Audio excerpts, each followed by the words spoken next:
नमस्कार. आपण पाहताय लोकराज्य न्यूज 24. पाहुयात महत्त्वाची बातमी.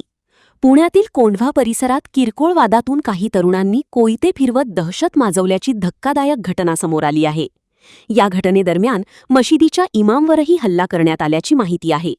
त्यामुळे परिसरात काही काळ तणावाचे वातावरण निर्माण झाले होते. मात्र स्थानिक नागरिकांनी संयमाची भूमिका घेत हिंदू मुस्लिम एकोप्याचे दर्शन घडविले. घटनेनंतर परिसरात भीतीचे वातावरण निर्माण झाले असून नागरिकांनी कायदा सुव्यवस्थेबाबत चिंता व्यक्त केली आहे. भर रस्त्यात कोयते फिरवत काही तरुणांनी दहशत निर्माण केल्याने स्थानिक व्यापारी आणि नागरिकांमध्ये घबराट पसरली.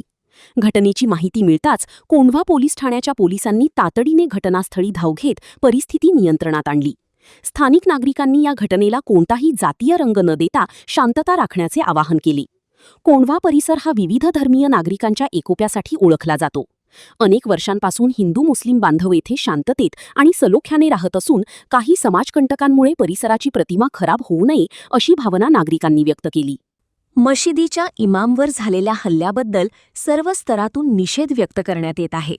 धार्मिक स्थळांशी संबंधित व्यक्तींवर हल्ले होणे गंभीर बाब असून अशा प्रकारांवर कठोर कारवाई व्हावी अशी मागणी स्थानिकांकडून होत आहे.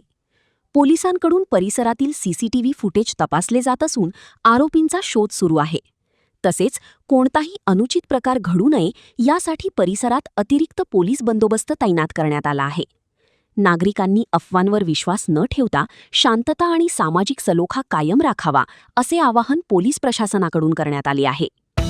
महाराष्ट्रातील महत्त्वाच्या आणि ताज्या बातम्या पाहण्यासाठी आजच आमच्या लोकराज्य न्यूज 24 न्यूज चॅनलला YouTubeवर सबस्क्राईब करा आणि बेल आयकॉन प्रेस करा.